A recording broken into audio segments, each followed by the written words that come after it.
Assalamualaikum warahmatullahi wabarakatuh. Bismillahirrahmanirrahim. Alhamdulillahi rabbil alamin. Wassalatu wassalamu ala al-habibil mustafa sayyidina wa maulana Muhammadinil karim wa ala alihi wa itratihi wa ashabihi ajma'in. Ashhadu an la ilaha illallah wahdahu la syarika lah wa ashhadu anna habibana wa sayyidana wa maulana Muhammadan abduhu wa rasuluh. وصفيه من خلقه وحبيبه أدى الأمانة وبلغ الرسالة ونصح الأمة وكشف الله به الغمة. اللهم صل وسلم وزد وبارك على الحبيب المصطفى سيدنا ومولانا محمد رسول الله وعلى آله وعترته وأصحابه ومن والاه.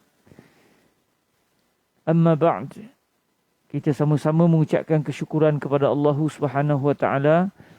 Pada hari ini kita dipertemukan lagi di dalam majlis pembacaan hadis-hadis terpilih yang menceritakan tentang amalan-amalan yang mudah namun pahala yang bakal dikecapi oleh para pelakunya sangat melimpah ruah. Semoga Allah Subhanahu wa taala menjadikan kita di kalangan ahlu taufiq, di kalangan mereka yang direzekikan, diilhamkan, dilorongkan untuk melakukan perbuatan-perbuatan baik ini.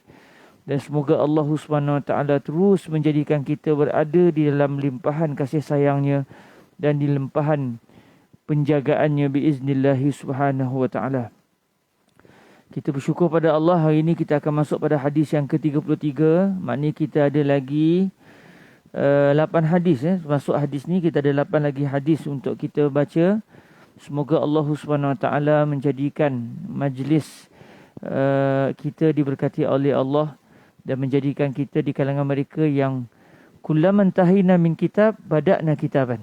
Setiap kali kita berhenti, habis satu kitab, kita akan naik ke kitab yang seterusnya. Saya gurau sebenarnya tu. Majlis khatam tu. Walaupun di Al-Azhar satu ketika dahulu begitu, tapi yang realiti hari ni dah tak ada sebab pakat-pakat tak ada duit. Kan? Jadi biasanya di majlis khatam tu kami sembelih gula-gula je.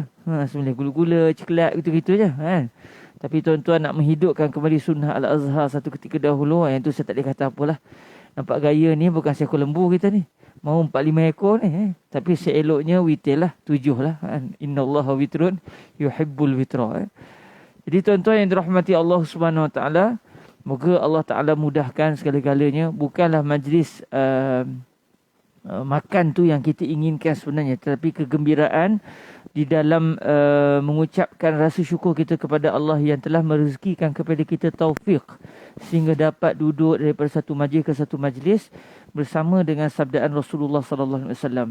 Sebab itu kalau dalam majlis pengkhataman ni, kata para ulama, bila satu buku itu dibaca sehingga khatam, maka hari itu biasanya orang akan datang ramai.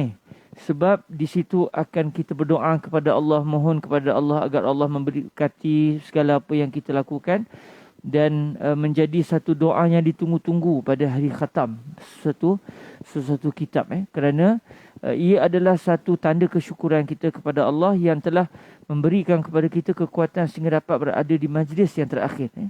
Dan bila habis satu kitab, kita tidak akan menanya okey khalas, bye-bye. Bukan itu maksud dia. Kita akan terus dengan kitab yang seterusnya insya-Allah Subhanahu wa taala.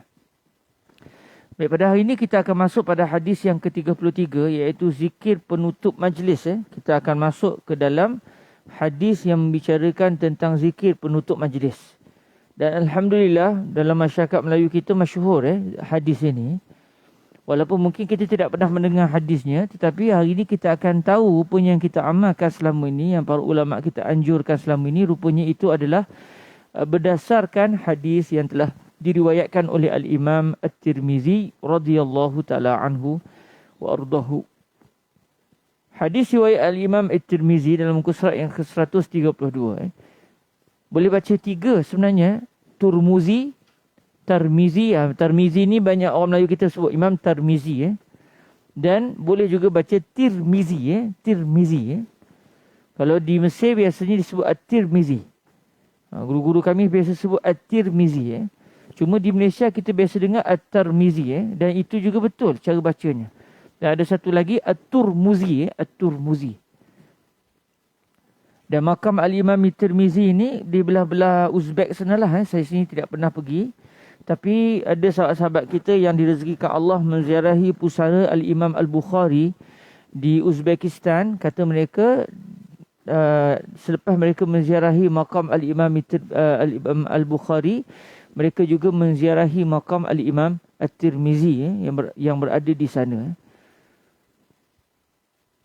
Okey, kita lihat hadisnya. Bismillahirrahmanirrahim. Bisnadina al-muttasi ila sayyidina al-imam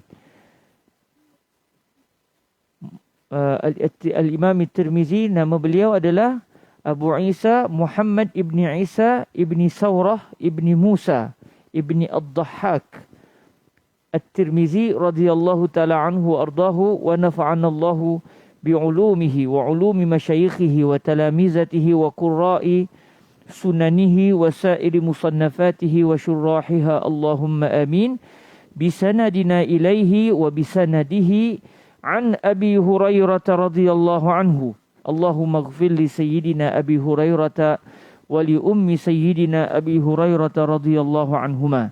Qala Rasulullah sallallahu alaihi wa alihi wa sallam, man jalasa fi majlisin fakasura fihi laghatuhu faqala qabla an yaquma min majlisihi dhalik subhanakallahumma wa bihamdik ashhadu an la ilaha illa ant astaghfiruka wa atubu ilaik illa ghufira lahu ma kana fi majlisihi dhalik.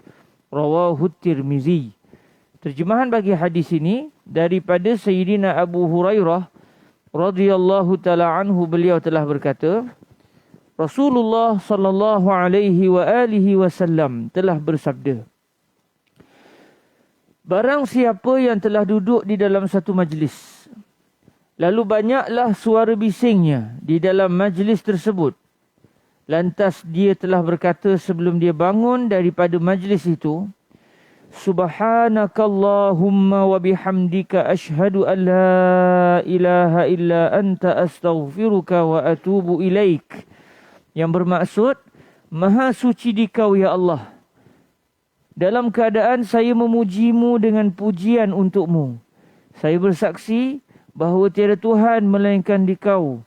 Saya memohon keampunanmu dan saya bertaubat kepadamu, melainkan nescaya telah diampunkan baginya apa sahaja dosanya yang telah ada di dalam majlisnya itu. Hadis ini telah diriwayatkan oleh Al-Imam At-Tirmizi. Jadi tuan-tuan yang dirahmati Allah Subhanahu Wa Taala, rupanya apa yang kita lakukan, yang kita panggil sebagai kafaratul majlis, tulis sebut kifarah, sebut kifarah, yang betulnya kafarah.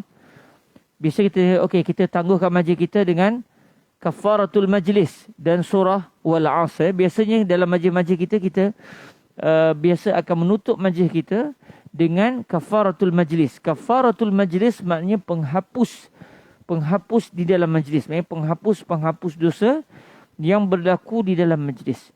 Apa maksud kafaratul majlis?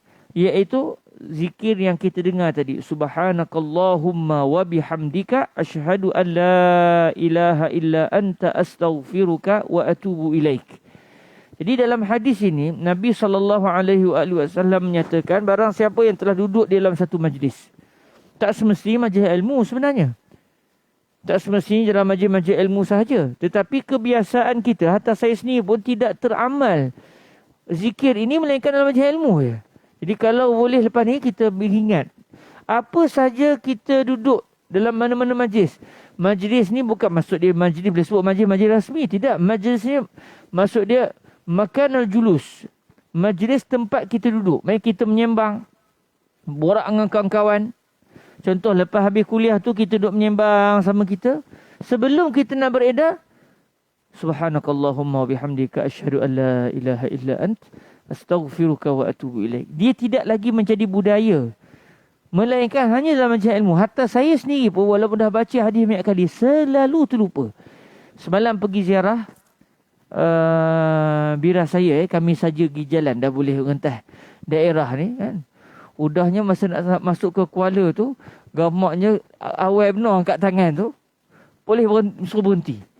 Orang lain semua lepas, aku dah sudah kata kena. Tapi kita tak ada buat salah pun. Okey lah. Dia tengok muka kita. Dia kata dah cukup dos. Saya kata dah cukup dah. Dia kata main tengok handset.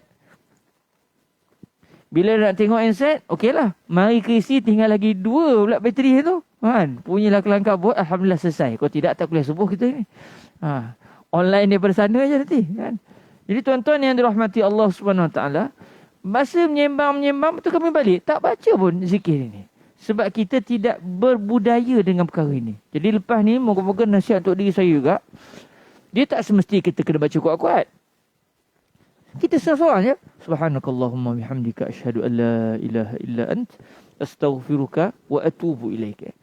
Jadi, mana-mana majlis, sesiapa yang duduk dalam satu majlis, pergi kenduri, pergi menyembang rumah kawan, dalam satu program, apa saja. Nanti majlis khatam nanti. Lepas kita dah selesai menghadapi hidangan rohani dan jasmani nanti. Masa sebelum kita nak balik tu. Okey tuan-tuan, pulang dulu. Subhanakallah. Boleh je. Subhanakallahumma bihamdik asyhadu an la ilaha illa ant. Astaghfiruka wa atubu ilaik. Saya perasan benda ni tuan-tuan, antara amalan juga kawan-kawan kita yang berada di masjid itu. Walaupun tidak menjadi budaya juga.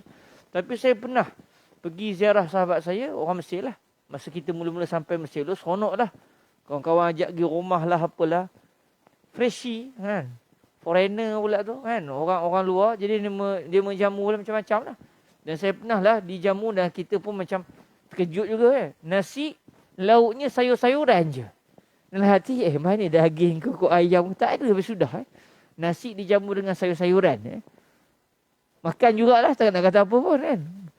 Habis makan-makan sebelum balik. Subhanakallahumma bihamdik. Kawan tu sebut.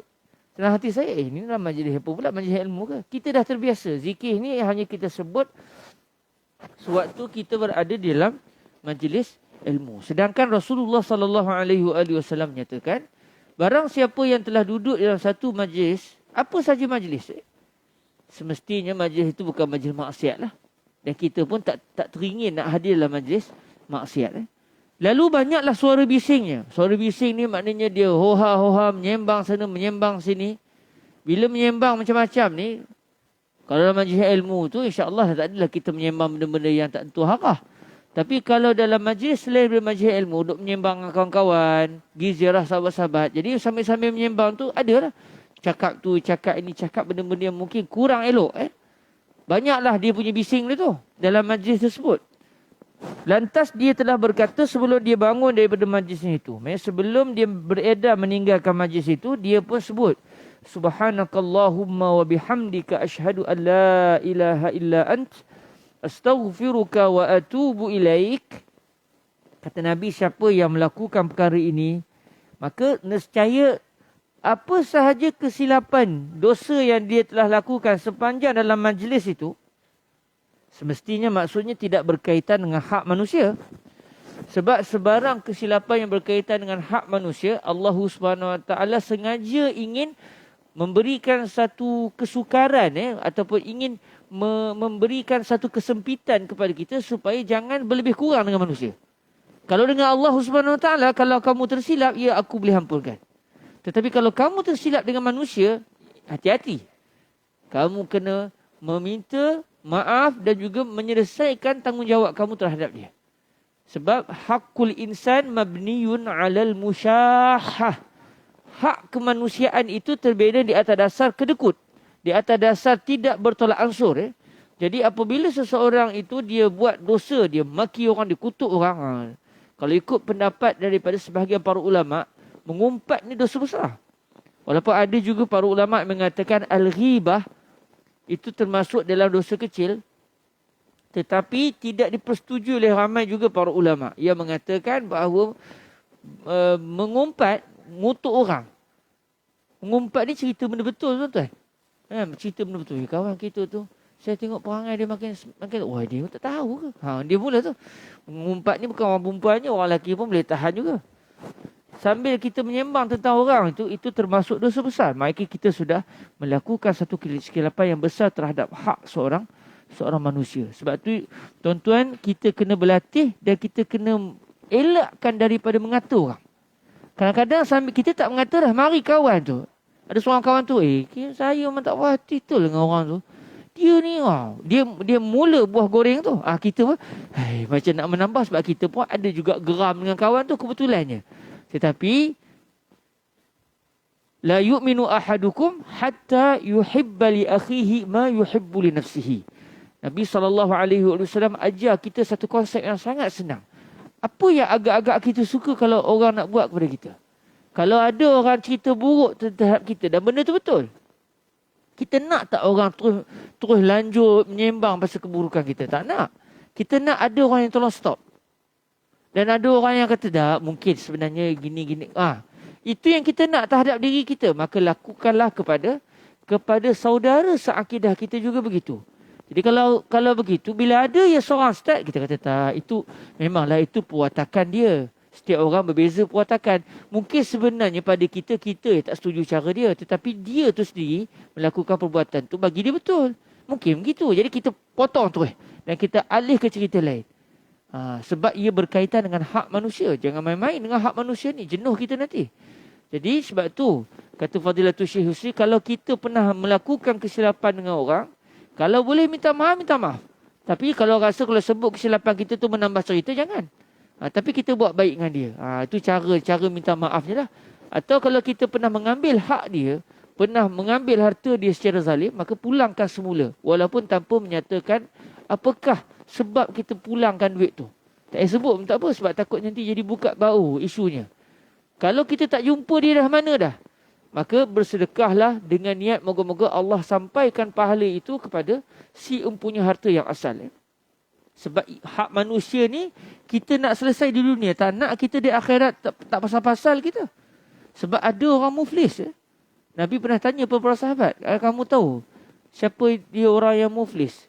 Bukan man la dinar lahu wala dirham, bukan orang yang tak ada dinar, tak ada dirham, tetapi yang dia bawa pahala yang banyak tapi wa syatama hadza wa safaka dama hadza.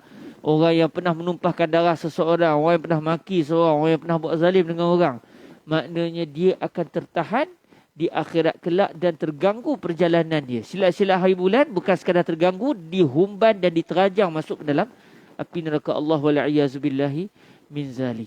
Jadi dalam hadis ini kata Nabi, melainkan nescaya telah diampunkan baginya apa saja dosanya yang telah ada di dalam majlisnya itu, iaitu dosa yang berkait dengan Allah, bukan berkait dengan manusia. Okey, katakan dosa yang berlaku itu dosa besar. Agak-agak terampun tak? Kita mengambil konsep bahawa dalam zikir ini ada ucapan astaghfiruka wa atubu ilaik. Ada unsur istighfar, ada unsur memohon keampunan daripada Allah Subhanahu wa taala. Jadi sebarang permohonan maaf kepada Allah, maka insya-Allah Subhanahu wa taala ia akan diampunkan oleh Allah Subhanahu wa taala. Jadi kalaulah dalam majlis itu berlaku dosa besar sekalipun, tak boleh kita bayang macam mana orang tu nak buat dosa besar dalam majlis yang tak berkait dengan hak manusia.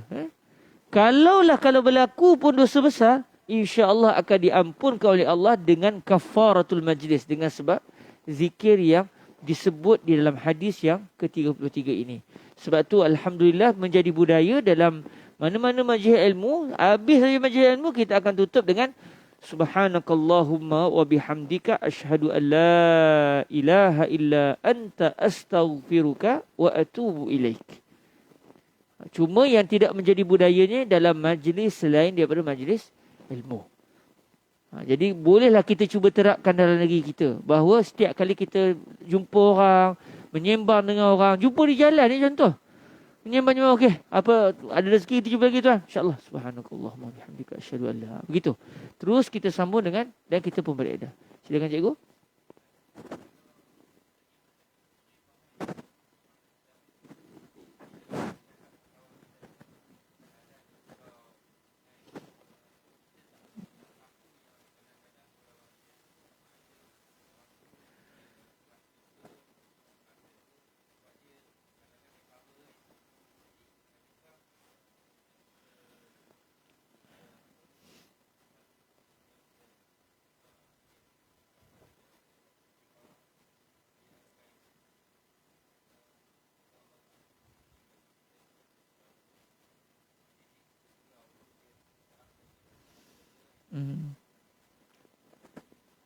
Seseorang yang dia menyembang-nyembangkan kawan biasa berlaku ni. Gurau-gurau kan.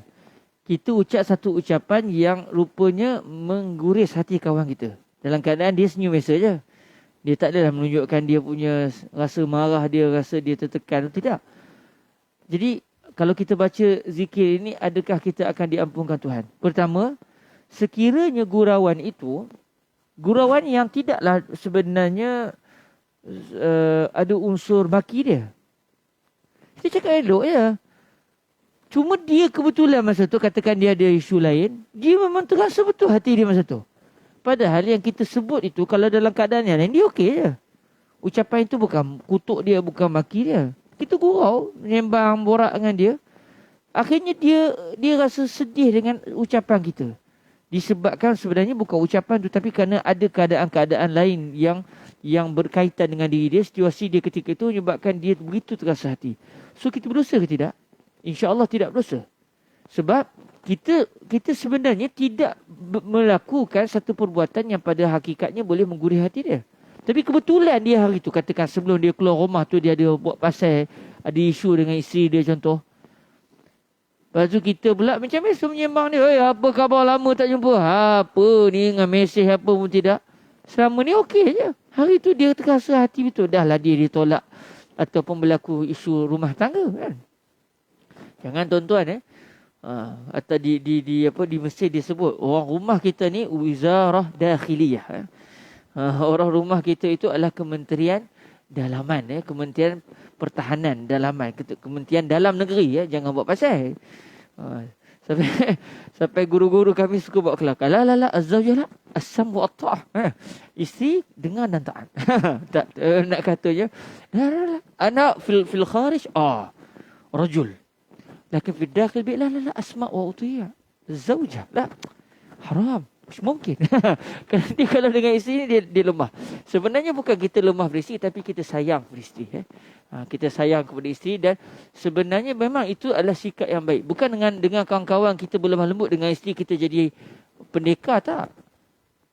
Sebab tu Rasulullah SAW kata, khairukum li ahlihi wa ana khairukum li ahli. Sebaik-baik kamu adalah orang yang paling baik terhadap ahli keluarganya. Dan saya adalah orang yang paling baik terhadap ahli keluarga berbanding dengan kamu semua. Nabi cerita realiti, bukan Nabi nak bongkak. Tidak, Nabi nak cerita realiti. Kalau kamu tengok, ramai-ramai orang yang berbuat baik pada ahli keluarganya, siapa yang paling berbaik dengan keluarganya? Maka jawapannya adalah saya. Amma bi ni'mati rabbika fahaddis. Adapun nikmat yang telah Tuhan berikan kepada kamu, maka ceritakanlah. Dan semalam pun kita ada sentuh sikit isu ni. Bukan maksudnya kalau kita cerita tu, kalau benda tu kita rasa cerita kepada orang ni, nanti orang rasa bongkak, orang rasa dengki dengan kita, maka elakkan. Sebab takut terkena ain. Jadi tuan-tuan yang dirahmati Allah SWT, kalau dalam gurauan tadi, sebenarnya kita gurauannya okey. Tetapi kebetulan dia terasa sangat hati hari itu, maka insyaAllah kita tidak berdosa. Kita tidak berdosa insyaAllah. Tetapi kadang-kadang gurauan itu memang tak okey pun. Apa cerita bersona perut hari ni?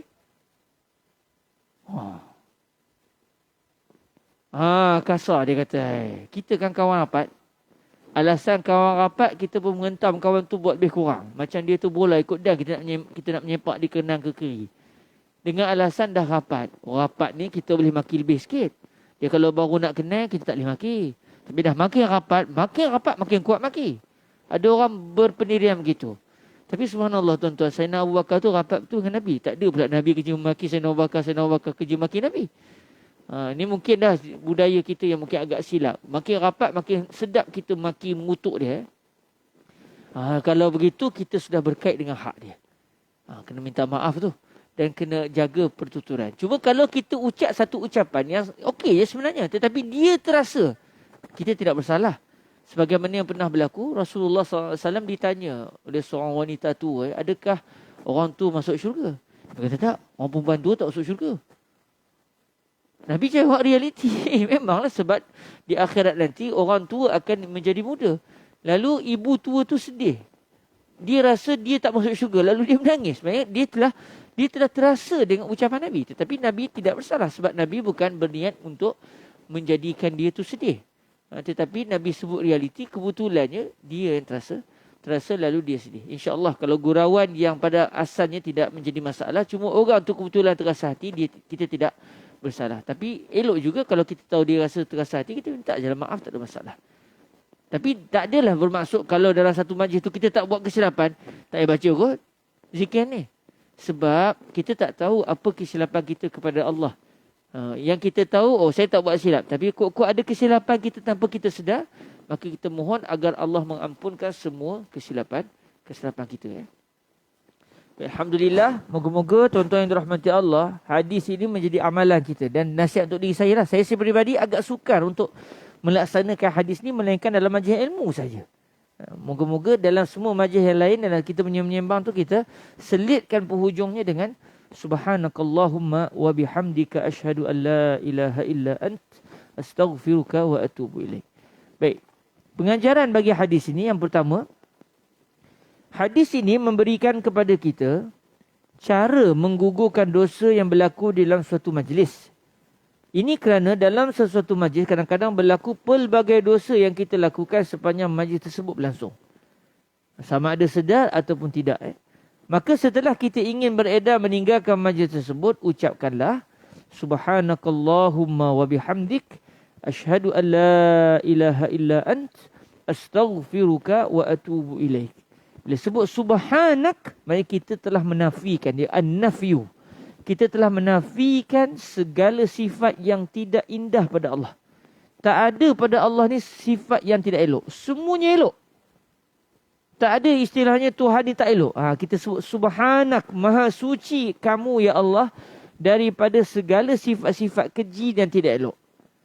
Wa bihamdik. Bila sebut wa bihamdik, maka kita setelah kita menafikan sesuatu daripada Allah, kita ingin mengisbatkan, kita ingin menepekkan kepada Allah sesuatu yang baik pula. Iaitu segala puji hanya untuk kamu. Baik, apa benda yang saya sepatutnya kena puji, hakikatnya itu untuk kamu ya Allah, bukan untuk manusia, bukan untuk makhluk. Apa saja hebatnya alam ni, cantiknya dah. Bukan sebab alam tu cantik dia layak untuk dipuji. Sebenarnya yang mencipta dia. Jadi segala keindahan itu milikmu ya Allah. Dalam masa yang sama tidak ada langsung kekurangan pada zatmu ya Allah. Sebab tu besar ucapan subhanakallah wa bihamdik. Subhanallah, alhamdulillah itu adalah satu ucapan yang sangat besar. Sebab ketika itu bergabung an-nafy wal isbat. Bergabung penafian dan juga isbat dalam keadaan yang sama. Kita nafikan sesuatu daripada Allah, iaitu segala sifat buruk. Dan kita nyatakan bahawa Allah Ta'ala memiliki segala kemuliaan. Dan biasa kata guru kami Fadilatul Syekh Jamal bin Farouk Ad-Daqa Al-Hasani, kita sebut pula selalunya Allahu Akbar. Bila sebut Allahu Akbar, kita nak nyatakan bahawa Allah yang paling besar. Nak katanya, kata Syekh Jamal Farouk, setelah kita menafikan sifat-sifat buruk pada Allah dan kita isbatkan, kita nyatakan, kita ikrarkan bahawa Allah memiliki sifat-sifat yang mulia seluruhnya, kemudian kita nyatakan kelemahan kita. Kita kata Allahu Akbar. Walaupun saya rasa saya dah selesai puji Allah, saya dah selesai mensucikan Allah dari segala sifat buruk, saya tak akan sampai ke tahap paling tinggi untuk menyatakan pujian kepada Allah dan menafikan segala kekurangan daripada Allah. Lalu saya sebut Allahu Akbar. Allah lah yang paling besar. Bukan saya yang paling layak, yang paling mampu untuk sampai pada tahap paling maksimum untuk memuji dan memuji Allah Subhanahu wa ta'ala. Kemudian kita sebut asyhadu an la ilaha illa ant. Kita setiap hari hidup kita dengan syahadah. Kita sentiasa apa pun kita akan kembali kepada tujuan hidup kita, iaitu untuk mengakui tiada Tuhan melainkan Allah Subhanahu wa ta'ala. Dan kita menyatakan astaghfiruka wa atubu ilaik. Saya memohon keampunan kepadamu ya Allah dan saya bertaubat kepadamu ya Allah. Tadi sebelum subuh tadi saya dengar beberapa huraian daripada guru saya Fadilatul Syekh Yusri bin Rusdi. Kebetulannya nak tulis artikel, nak hantar ke utusan pagi ni.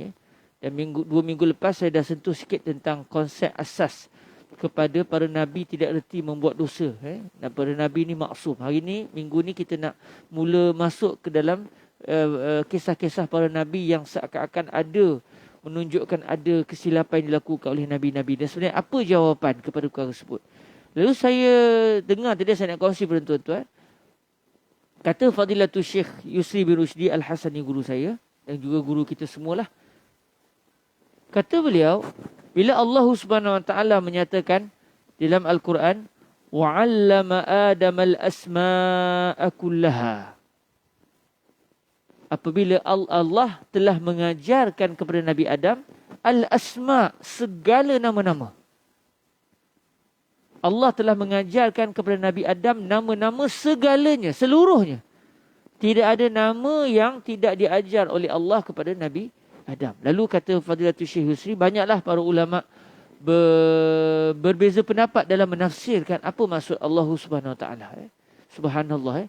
Maknanya ayat itu semua kita baca, tapi bila diteliti, orang ni faham lain, orang ni faham lain. Sebab Al-Quran ini dia ada unsur al-jami'. Dia ada unsur mengandungi, meliputi seluruhnya. Lalu kata Fadilatul Syekh Yusri bin Rushdi, antara kalam para ulama, ini bukan masuk isyak kan?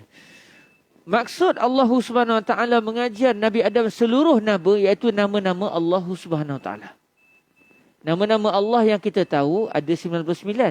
Termasuk satu, iaitu Allah itu sendiri, lafzul jalalah itu sendiri, jadi jumlahnya 100. Adakah hanya 100 nama Allah? Tidak. Nama Allah lebih daripada 100. Tetapi yang kita tahu hanya 100. Tapi nama Allah bukan 100 saja, lebih daripada itu. Lalu Allah telah mengajarkan kepada Nabi Adam nama-nama Allah seluruhnya. Sebagian ulama faham gitu. Antara nama Allah adalah At-Tawwab, Al-Ghafur, yang maha mengampun, yang maha menerima taubat. Cuma bagi para malaikat, mereka tidak faham apa maksud Allah maha pengampun. Tahulah Allah maha pengampun, maha menerima taubat. Tapi apa maksud tak faham. Sebab dalam alam para malaikat tidak ada istilah ada malaikat telah melakukan kesilapan. Lalu dia sekadar menjadi satu nama Allah yang tidak diketahui oleh malaikat apa maksudnya. Lalu akhirnya Allah Subhanahu Wa Taala, antara hikmah mengapa Nabi Adam AS ditakdirkan oleh Allah makan buah larangan itu, antara hikmahnya adalah supaya para malaikat dapat belajar daripada Nabi Adam AS apa erti taubat. Apa erti Allah maha menerima taubat. Sebab kalau tidak ditakdirkan Nabi Adam AS makan buah larangan itu, insyaAllah nanti kita akan tengoklah lepas-lepas ni kalau ada rezeki ataupun dalam tulisan-tulisan nanti saya mungkin akan sentuh tentang apa maksud Nabi Adam makan buah larangan. Adakah baginda telah melakukan dosa kepada Allah Ta'ala? Tunggulah Rabu ni kalau ada rezeki. Jadi antara hikmahnya adalah untuk para malaikat tahu, oh ini maksud Allah maha menerima taubat. Maksudnya satu orang melakukan kesilapan, sepatutnya kalau buat silap kena hukum dengan Allah. Tiba-tiba Allah tak hukum, Allah ampunkan. Ini rupanya maksud Allah maha menerima taubat. Jadi dengan sebab Nabi Adam AS makan buah larangan itu, para malaikat dapat belajar apa erti makna At-Tawwab, apa erti Al-Ghafur, Tuhan yang maha menerima taubat, Tuhan yang maha mengampunkan. Jadi sebab itu dalam zikir kita, astaghfiruka wa atubu ilaik, saya memohon keampunanmu ya Allah dan saya bertaubat kepadamu. Antaranya juga selain daripada para malaikat dapat belajar, kita juga dapat belajar. Kalau kita buat silap, apa kita kena buat? Sebab tu kita diminta untuk mengucapkan astaghfirullah, astaghfiruka wa atubu ilaik. Kerana apa? Kerana kita telah belajar daripada Nabi Adam AS, ayahanda kita ni. Nabi Adam ni ayahanda kita. Nabi Adam ni ada dua hak. Kata Fadilatul Syekh Yusri bin Rushdi, ada dua hak yang Nabi Adam miliki dari sudut kita. Pertama, kita kena hormat Nabi Adam kerana baginda adalah ayahanda kita.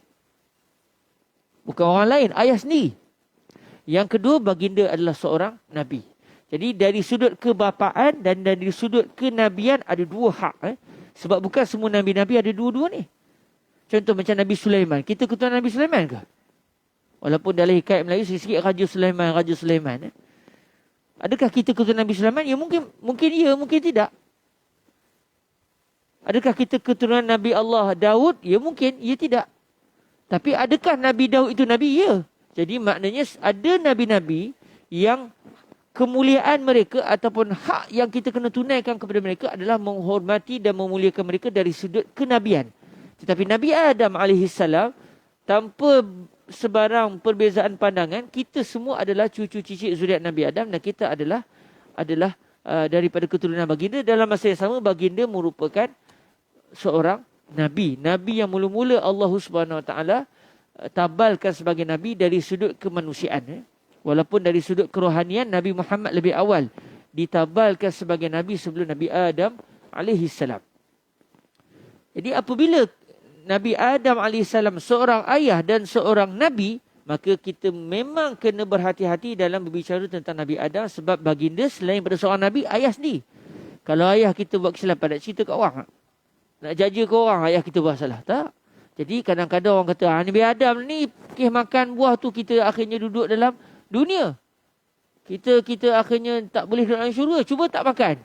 Tak adalah kita duduk dalam dunia ni, elok dalam syurga. Kata Fadilatul Syekh Yusri, antara hikmah mengapa Nabi Adam diturunkan ke dunia supaya kita dapat lahir.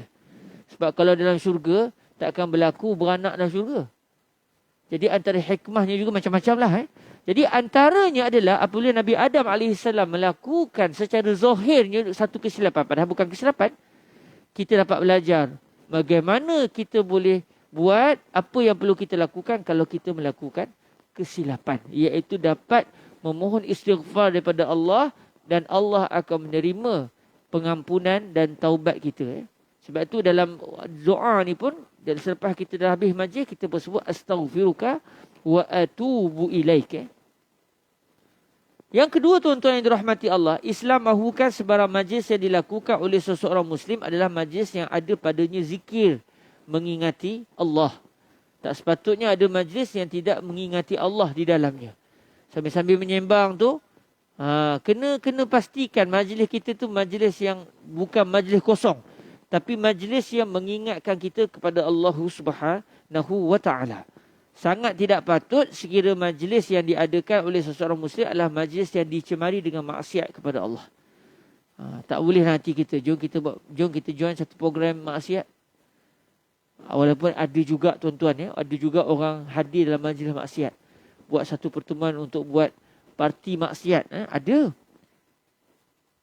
Parti maksiat bukan masuk parti politik tu, tapi maknanya macam parti minum arak lah, apa benda itulah. Maksudnya buat satu perhimpunan dengan tujuan untuk melakukan maksiat di dalamnya. Tetapi tak sepatutnya ada dalam jiwa kita, terlintas dalam hati kita nak menyertai satu program yang padanya ada maksiat kepada Allah Subhanahu Wa Taala. Sebab kita ni hamba Tuhan dan kita tak tahu sempat ke tidak kita bertaubat kepada Allah Subhanahu Wa Taala. Kalau kita direnggut nyawa sewaktu kita sedang melakukan maksiat, macam mana? Adakah kita diampunkan Tuhan lepas tu atau tidak? Jadi kematian itu kadang-kadang menjadi satu sebab untuk kita sentiasa beringat untuk kita taat kepada Allah Subhanahu Wa Taala. Baik. Al-Imam At-Tirmizi radhiyallahu anhu ada meriwayatkan seuntai hadis dengan sanad beliau. Al-Imam At-Tirmizi yang juga meriwayatkan hadis yang kita belajar pada hari ini. Apa hadisnya? Bisanadihi an Abi Hurairah radhiyallahu anhu 'anil Nabi sallallahu alaihi wa alihi wasallam qala: "Ma jalasa qaumun majlisan lam yadhkurullaha fihi wa lam yusallu ala nabiyyihim illa kana 'alaihim tiratan fa in syaa'a 'azzabahum wa in syaa'a ghafara lahum." Apa maksud hadis ini? Daripada Sayyidina Abu Hurairah radhiyallahu taala anhu, Allah telah meridai beliau, itu masuk radhiyallahu anhu. Daripada Nabi sallallahu alaihi wasallam, baginda telah bersabda, khair insyaallah,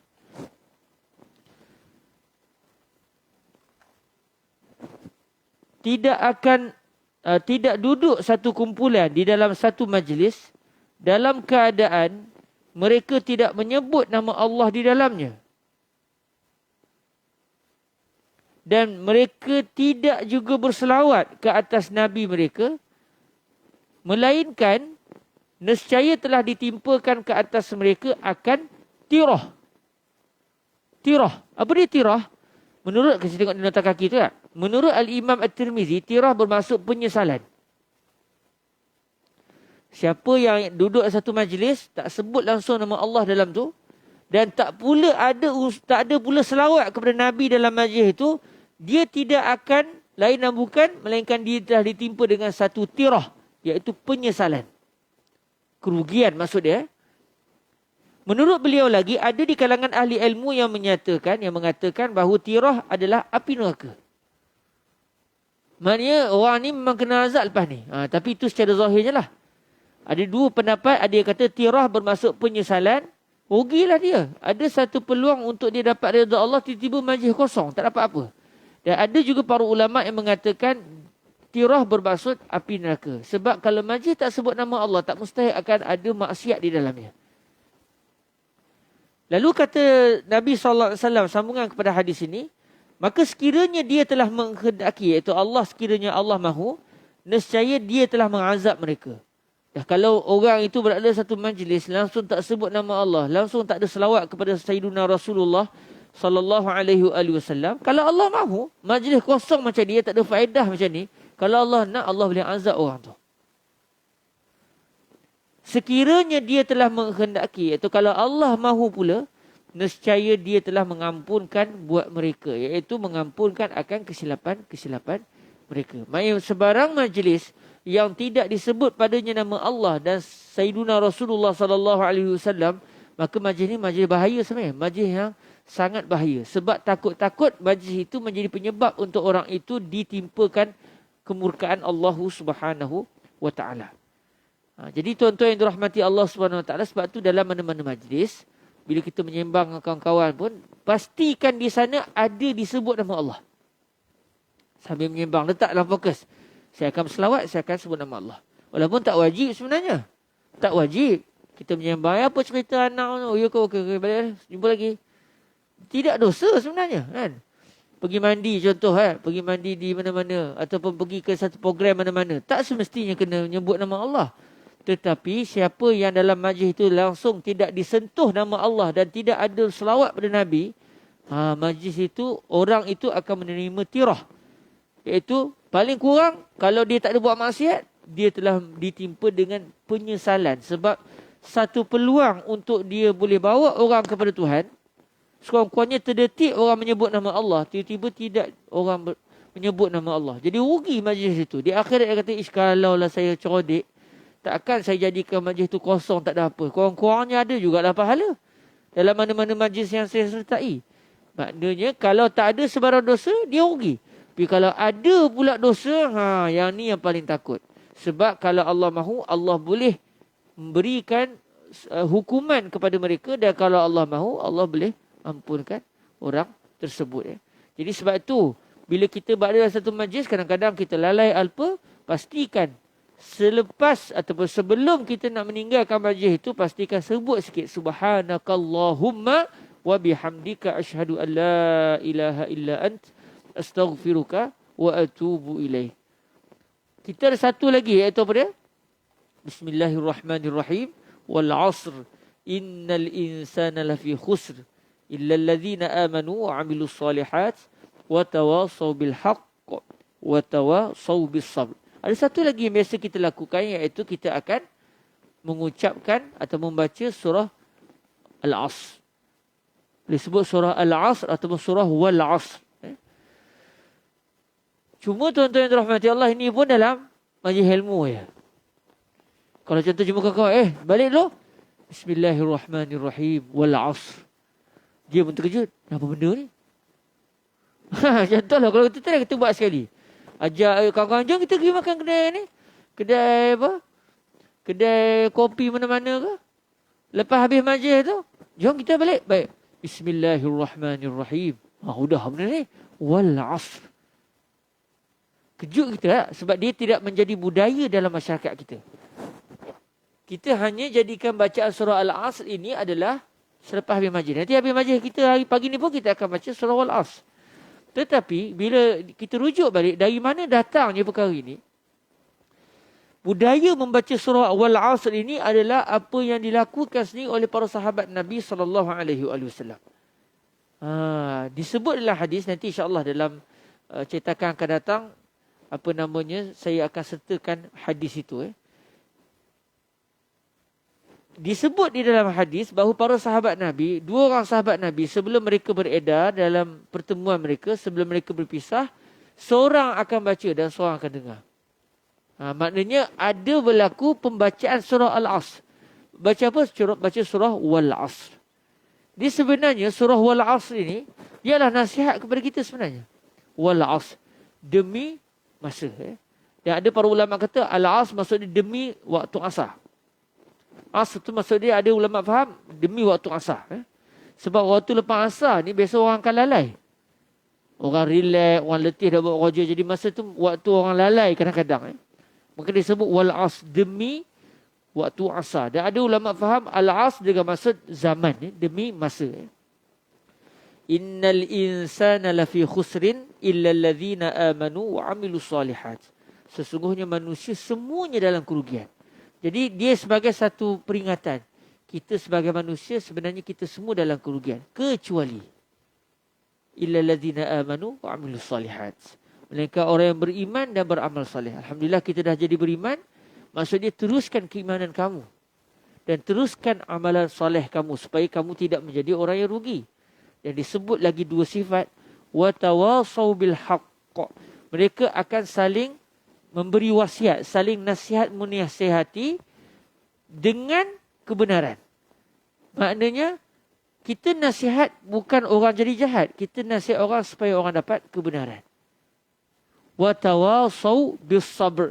Kita juga akan sentiasa memberi nasihat supaya orang bersabar. Sebab dalam dunia ni kita akan sentiasa bersabar. Sabar dari sudut apa? Sabar untuk terus melakukan ketaatan. Sabar untuk terus meninggalkan maksiat.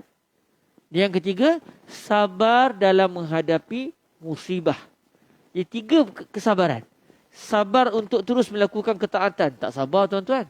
Susah juga nak sabar ni. Selalunya kita tak nak sangat. Hati kita tak nak sangat berada dalam ketaatan. Tapi kita bersabar. Kita paksa, kita kerah diri kita untuk terus bersabar. Sabar untuk jangan lakukan maksiat. Orang nak ajak, walaupun kalau tanya nafsu, melompat. Ustaz ke, tak ustaz ke? Kalau orang ajak buat maksiat, kalau tak adalah hukum hakam syarak, contohlah tiba-tiba, kata, ni tak berlaku lah. Hari ni free. If'alu ma tasha'un. Fa inni qad ghafartu lakum. Contohlah. Turun pula malaikat Jibril berkhabar, hari ni free. Hari cuti. Nak buat benda pun buat. Tak ada dosa. Agak-agak macam mana masa tu? Mahu kita mesti. Mana kita? Program apa kita? Hari ni je. Tetapi tidak. Di atas dunia ni kita akan terus ditahan daripada melakukan maksiat.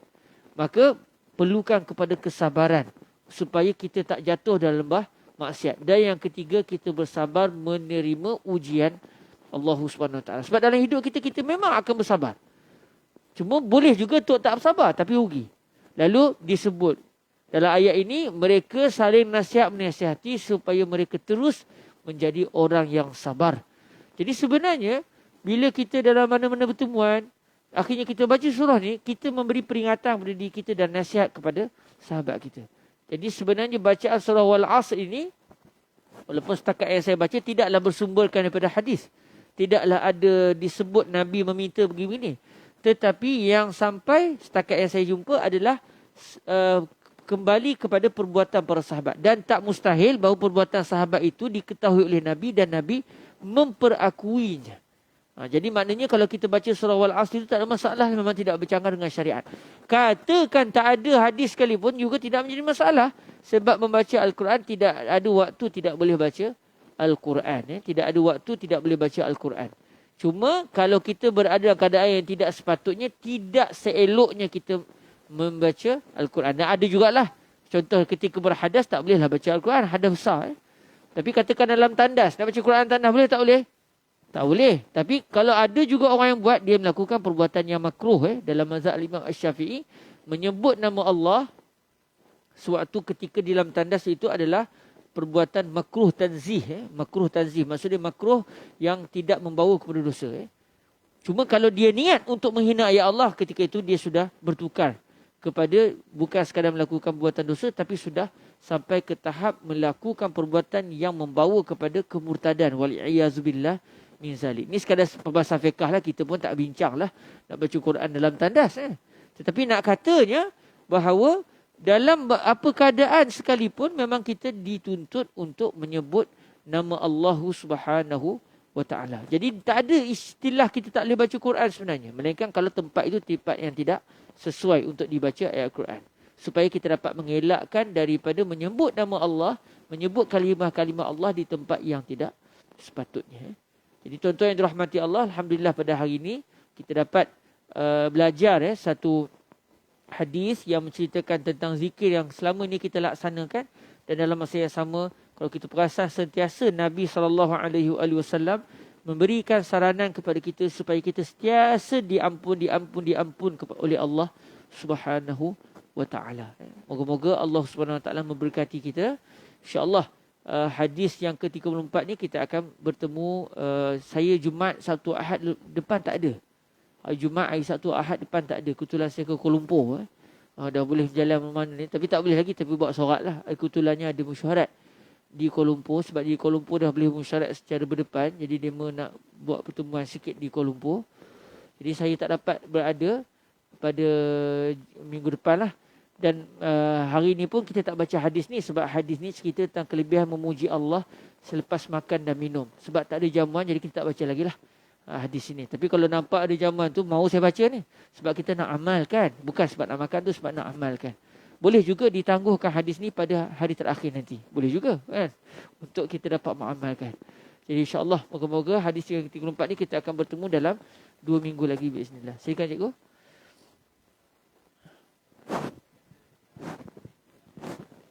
Alaihi salatu wassalam.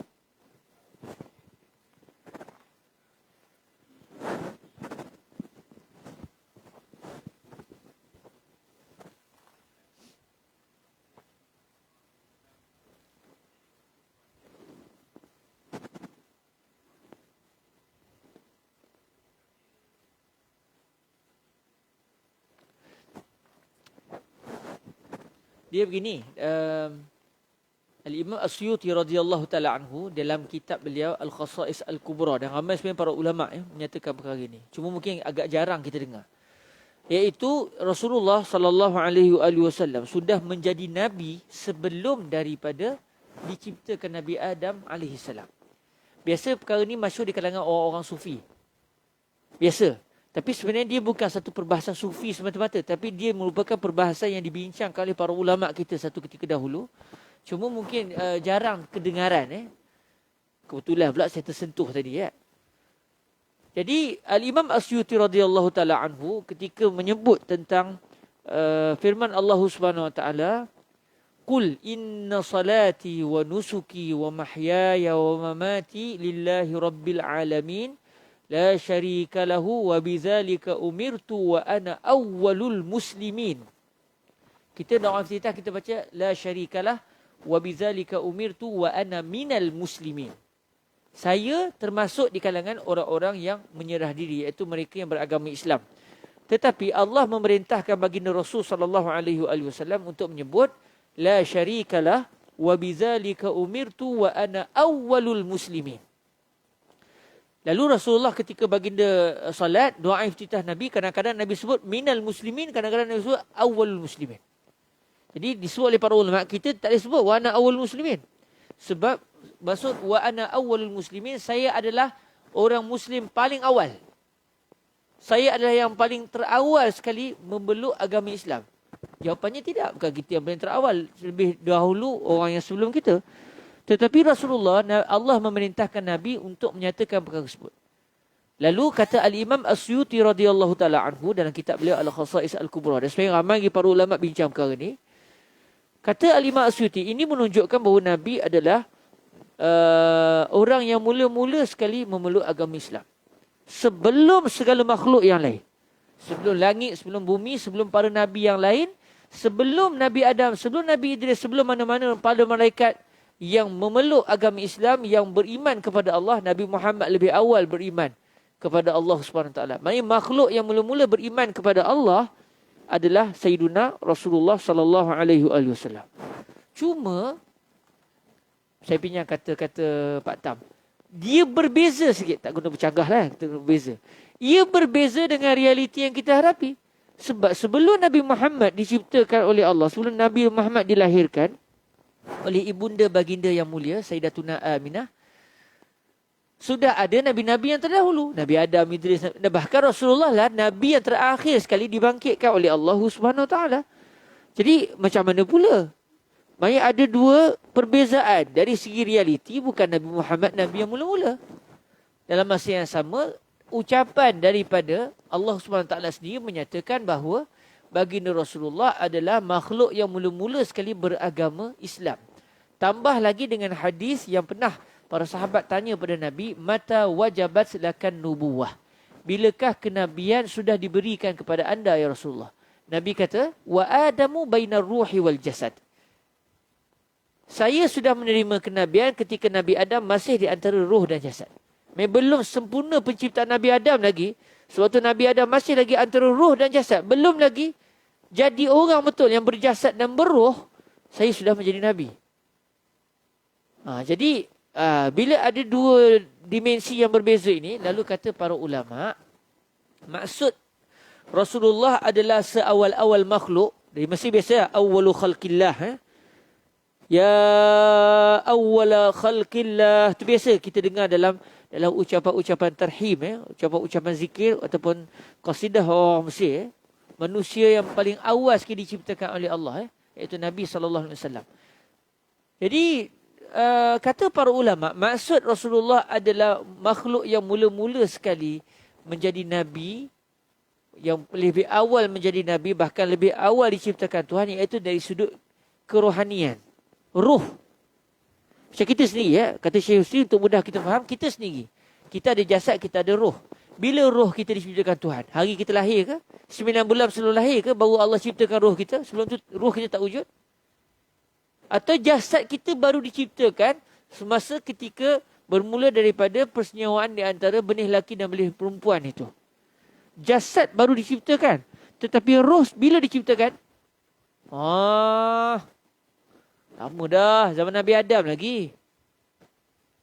Nabi Adam itu di dalam badan baginda Nabi Adam adalah roh para umat ataupun keturunan baginda itu semenjak daripada dulu lagi dalam tulang sulbi Nabi Adam. Roh kita lebih awal. Cuma dalam banyak-banyak roh mana yang mula-mula diciptakan Tuhan? Lalu kata para ulama, berdasarkan hadis tadi, berdasarkan ayat Quran tadi, tahulah kita bahawa roh yang mula-mula Allah ciptakan adalah Nabi SAW. Jadi apabila dalam hadis disebut baginda Nabi menyatakan saya sudah menerima menjadi Nabi sewaktu Nabi Adam masih di antara roh dan jasad, dalam masa yang sama dalam akidah kita tahu ada beza antara Nabi dan Rasul. Rasul terima wahyu dan diperintahkan untuk sampaikan kepada umat. Nabi pula terima wahyu walau tak disuruh untuk menyampaikan. Asal dapat wahyu jadi Nabi. Jadi tahulah kita bahawa Nabi Muhammad pada alam satu ketika dahulu, dalam alam roh dulu, Nabi menjadi Nabi, belum menjadi Rasul. Bila Nabi mula jadi Rasul? Ketika Nabi menerima wahyu dan diperintahkan untuk menyampaikan kepada umat. Jadi ketika itulah baginda mula ditabarkan sebagai Rasul. Tetapi bila pula Nabi ditabarkan sebagai Nabi? Ketika sebelum diciptakan lagi Nabi Adam alaihissalam. Dan kata sebahagian para ulama, apabila Rasulullah menyatakan saya telah menjadi Nabi sebelum Nabi Adam lagi, maka ini menunjukkan Nabi telah menerima wahyu sewaktu di alam kerohanian baginda. Sewaktu baginda di alam ruh satu ketika dahulu. Moga-moga jelas. Tapi kalau saya tak boleh terima lah. Dia tidak jadi satu masalah akidah. Dia bukan termasuk dalam isu akidah yang wajib diimani. Sebab dalam isu akidah, perkara yang berkaitan dengan akidah yang wajib diimani, kalau tak beriman dia membawa kepada dosa, bahkan silap-silap hari bulan boleh bawa kepada kufur, sekiranya perkara itu sabit dengan dalil mutawatir. Dalil yang qat'i, dalil yang betul-betul kuat. Tapi dalam isu ini adalah kefahaman para ulama dalam meneliti. Dia tak masuk dalam isu fiqah, dia masuk dalam isu akidah juga. Tetapi tidak sampai ke tahap kalau tak percaya jadi kufur, jadi fasik, tidak. Jadi kalau ada orang, saya tak boleh terima, ya khair. Tak ada masalah. Dia tidak termasuk dalam isu akidah yang membawa kepada kekufuran. Dalam perbahasan fiqah, kita biasa dengar ulama berbeza pendapat. Dalam isu akidah juga ada beberapa masalah-masalah yang para ulama berbeza pendapat dalam isu akidah, tetapi ia tidak menjadi perkara dasar dalam akidah. Dalam isu-isu dasar tidak ada khilaf di kalangan para ulama. Tapi dalam isu-isu perincian, isu-isu kecil dalam isu akidah berlaku. Contoh, adakah Rasulullah melihat Allah Ta'ala ketika Nabi di Sidratul Muntaha? Ketika Nabi melepasi Sidratul Muntaha, adakah Nabi melihat Allah atau tidak? Memang berlaku khilaf di kalangan para ulama. Ada yang kata lihat, ada yang kata tidak. Jadi yang ini adakah dia termasuk isu akidah, tetapi ia tidak sampai ke tahap membawa kepada kekufuran kalau kita tidak menerima pendapat tersebut. Jelas cikgu? Wallahu ta'ala a'la wa a'lam. Alhamdulillah dapat kita berkuliah subuh tanpa perlu sebarang sekatan. Cuma mungkin saya ambil masa lama pula. Mentah dah boleh bercakap lama, udah tak boleh nak berhenti pula. Ustaz Fahmi kata, sudah buat kuliah subuh tak tidak berhenti pula. Moga-moga Allah SWT rezekikan kita kefahaman yang baik dan moga-moga dapat diamalkan biiznillah segala apa yang kita pelajari, insya-Allah subhanahu wa ta'ala. Itu saja daripada saya. Mohon maaf atas segala kesilapan. Minggu depan kita tak dapat bertemu lah. Hari Jumaat, satu Ahad tu saya tak dapat bertemu. Doakanlah moga selamat perjalanan dan dapat pulang semula ke negeri Perak yang telah menjadi negeri saya lah sudahnya ni. Alhamdulillah. InsyaAllah kita akan bertemu lagi dalam pertemuan yang akan datang. Pertemuan-pertemuan yang akan datang biiznillah subhanahu wa ta'ala. Aku qali hadza wa astaghfirullah li wa lakum. Kita tangguh majlis kita dengan selawat kepada baginda Nabi. Moga-moga kita tidak menerima tirah. Kita tidak mendapat tirah kerana kita telah menyebut nama Allah dan kita telah berselawat kepada baginda Rasul dalam majlis kita biiznillah subhanahu wa ta'ala. Allahumma salli afdala salatin ala as'adi makhluqatika sayyidina Muhammadin wa ala alihi wa sahbihi وسلم عدد معلوماتك ومداد كلماتك كلما ذكرك الذاكرون وغفل عن ذكره الغافلون اللهم صل أفضل صلاة على أسعد مخلوقاتك سيدنا محمد وعلى آله وصحبه وسلم عدد معلوماتك ومداد كلماتك كلما ذكرك الذاكرون وغفل عن ذكره الغافلون اللهم صل أفضل صلاة على أسعد مخلوقاتك سيدنا محمد وعلى آله وصحبه وسلم عدد معلوماتك ومداد كلماتك كلما ذكرك الذاكرون وغفل عن ذكره الغافلون سبحانك اللهم وبحمدك أشهد أن لا إله إلا أنت أستغفرك وأتوب إليك بسم الله الرحمن الرحيم والعصر إن الإنسان لفي خسر إلا الذين آمنوا وعملوا الصالحات وتواصوا بالحق وتواصوا بالصبر جزاكم الله خيرا أقول قولي هذا وأستغفر الله لي ولكم السلام عليكم ورحمة الله وبركاته